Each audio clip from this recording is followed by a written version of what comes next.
What do you do if your Labrador just won't stop barking? Well, that is exactly what we're going to discuss in today's video.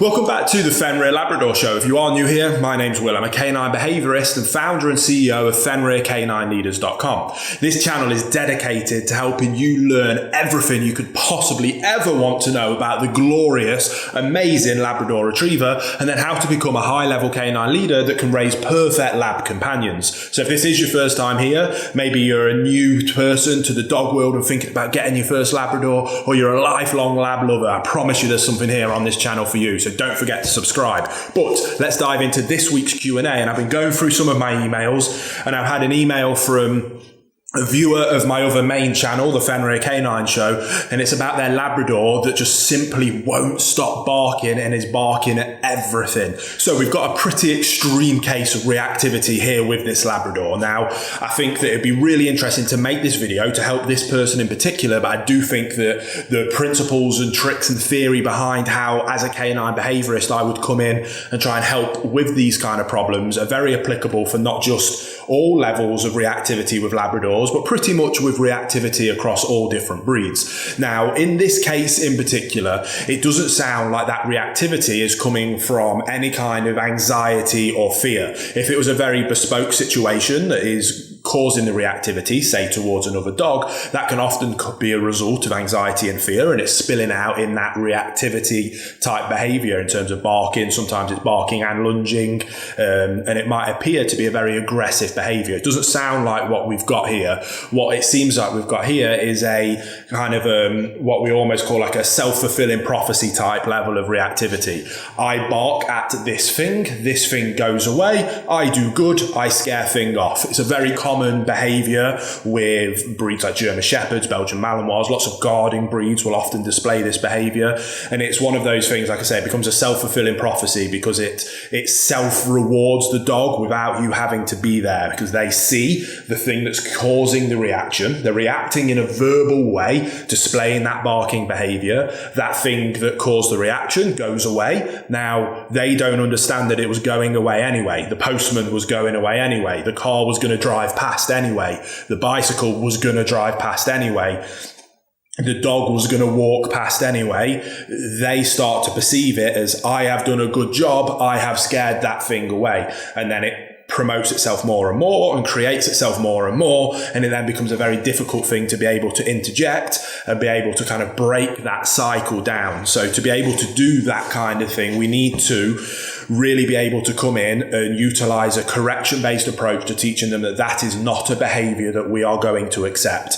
Now, we also, with any kind of dog training, any kind of canine behavior, and if you follow my channels, you'll be sick of hearing me talk about the importance of relationship with your dog, being your dog's calm, consistent leader, and having your dog look up to you for guidance and direction.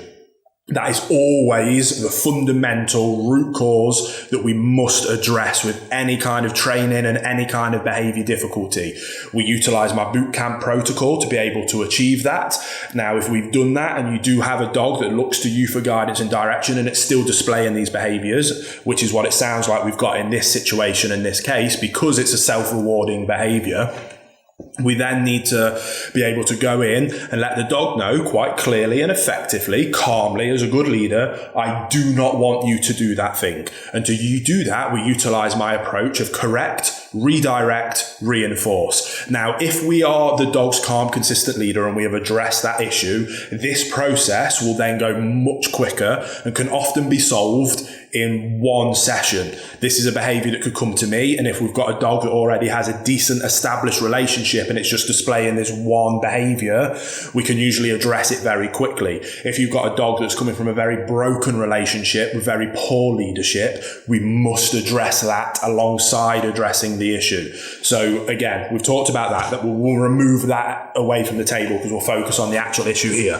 Correct, redirect, reinforce. Now, correction can come in many different approaches, and when people hear the term correction, they start to panic and they think of being overly punitive. They've listened to all the propaganda around positive only training being the only approach, and corrections don't work, and they break down relationships with the dog. And it's not true whatsoever. Like anything in dog training and canine behavior and relationships with our dogs, corrections can be misused. Positive reinforcement can be misused and creates a wide variety of different issues that people like myself have to come in and address and fix. We use a correction-based approach by being a calm, consistent leader, and it comes from a place of love because we care about our dogs and we want them to lead happy, calm lifestyles. And to be able to achieve that, the dog needs to understand not only the things that we do want, but also the things that we don't want. Now, I always use the analogy of children because I find that people tend to understand it a lot more when I use this example. I've got a 4-year-old son. If my 4-year-old son, every time it saw something move, started screaming at the top of his lungs, I wouldn't get a £20 note out or a chocolate bar and try and lure him away with a chocolate bar. And at the second he stops screaming because he wants to eat the chocolate bar, then give it him. It's common sense that that's just a silly approach. I would very quite clearly and calmly, but I would be very kind of to the point. I wouldn't be airy-fairy about it. Stop doing what you're doing. Why? Because I asked you to, and I am in charge of this situation. I am the grown-up, I am the adult, I am the leader in this relationship while you are 4 years old. I am asking you not to do that, please. I'm asking you nicely, but I'm asking you firmly and fairly, please stop doing that. Then, if my son eventually gets to a point where things are really distracting and he's not reacting to it, when he doesn't react to it, that's where I'll pile on the praise and the positive reinforcement. But I need to be able to say not only the things that I do want him to do, but also when he displays bad behaviours, I need to make it very clear that they are not behaviours that I wish to see anymore. And you need to be very firm, calm, and it comes from a place of caring because I care about my son more than anything on the planet and I want him to grow up to be a well-rounded, well-mannered, lovely human being. And I want the same thing for my dogs. Now, unfortunately, we can't necessarily have that communication verbally in the same language with our dog. So we have to find another way of being able to do it.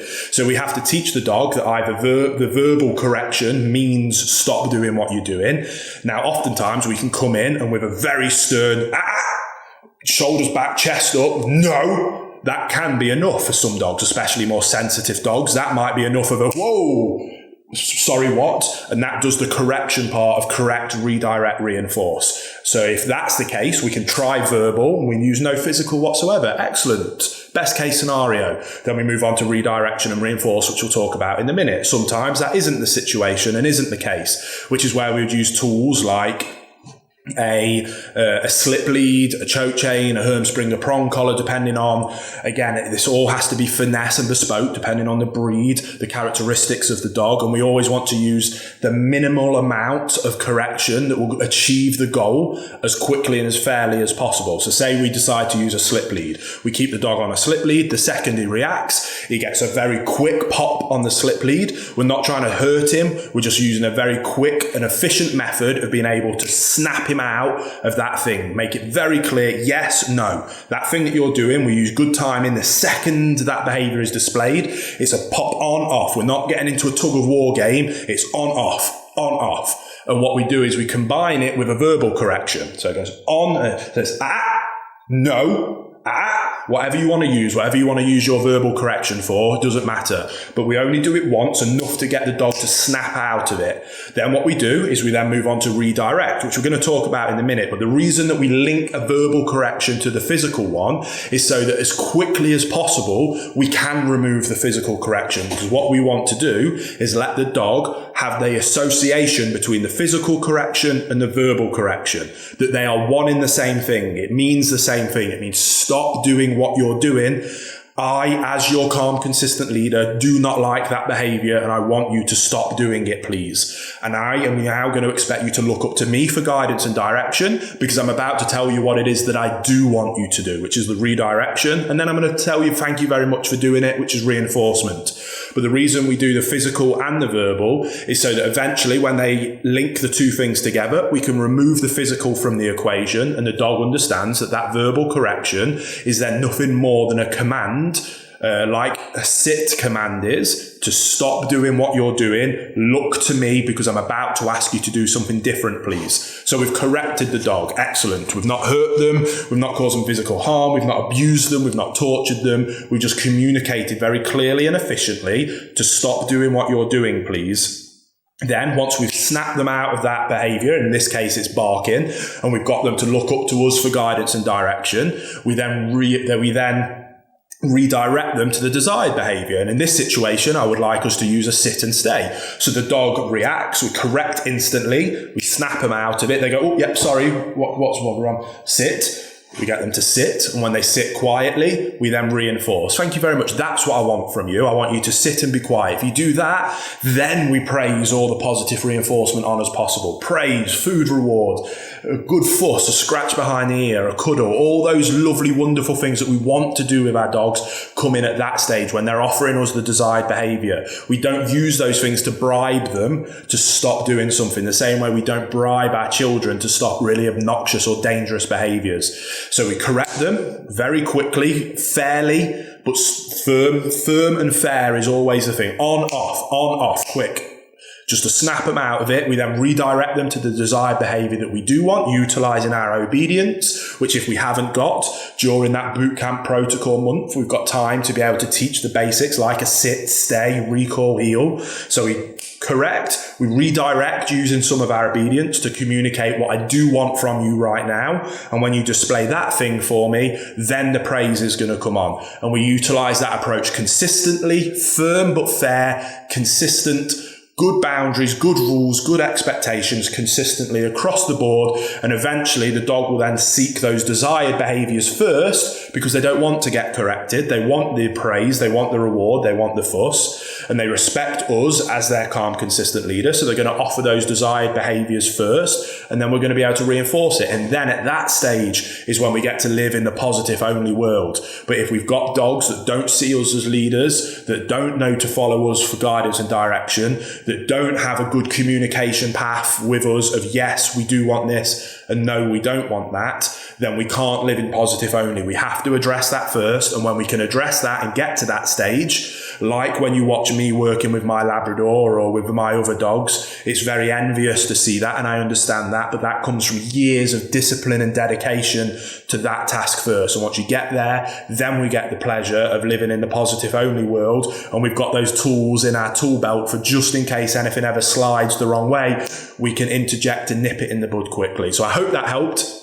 I hope lots of people got some information out of that, and it was helpful in any way possible. It's why we do what we do here at Fenrir, is to help people be able to help their dogs. We're not here to train your dogs for you. We're here to train you so that you can be a high-level canine leader that raises perfect canine companions. So if you are new here, subscribe. We've got 2 new Labrador videos coming to this channel every single week, and I can't wait to see you on the next episode of the Fenrir Labrador Show.